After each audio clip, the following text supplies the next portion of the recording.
जामनगर में अंबानी परिवार के प्री वेडिंग फंक्शन में दुनिया भर की हस्तियां जुट रही हैं। वैसे जामनगर एक ऐसी जगह है जो किसी परिचय की मोहताज नहीं। वहाँ एक ऐसे राजा हुए जिनका सम्मान पूरा पोलैंड दिल से करता है। उन्होंने आखिर काम ही ऐसा किया। पोलैंड में कई सड़कों और प्रोजेक्ट्स के नाम उन्हें सम्मान देने के लिए उन पर रखे गए हैं।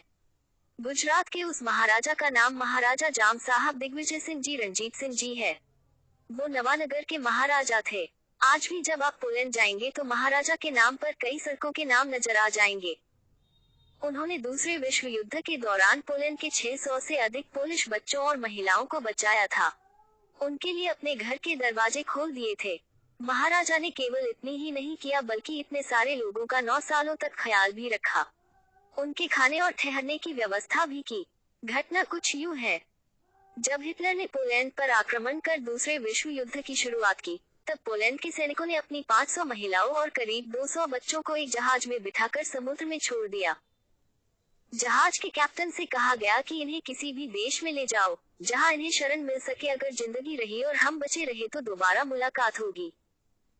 500 शरणार्थी पुलिस महिलाओं और 200 बच्चों से भरा वो जहाज जब ईरान के सिराफ बंदरगाह पहुंचा तो वहां किसी को शरण की अनुमति नहीं मिली। फिर कई देशों में उनके साथ यही सलूक हुआ। अंत में वो जहाज भटकते हुए गुजरात के जामनगर के तट पर आया। जामनगर के तत्कालीन महाराजा जाम साहब दिग्विजय सिंह ने न केवल उन महिलाओं और बच्चों के लिए अपना महल खोल दिया बल्कि रियासत के सैनिक स्कूल में उन बच्चों की पढ़ाई लिखाई की व्यवस्था की। ये शरणार्थी जामनगर में कुल 9 साल तक रहे।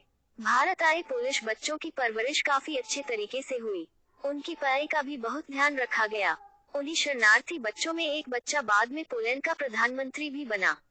अब भी हर साल उन शरणार्थियों के वंशज जामनगर आते हैं, अपने पूर्वजों को याद करते हैं।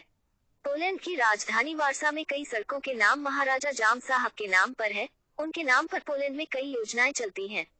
हर साल पोलैंड के अखबारों में महाराजा जाम साहब दिग्विजय सिंह के बारे में आर्टिकल छपते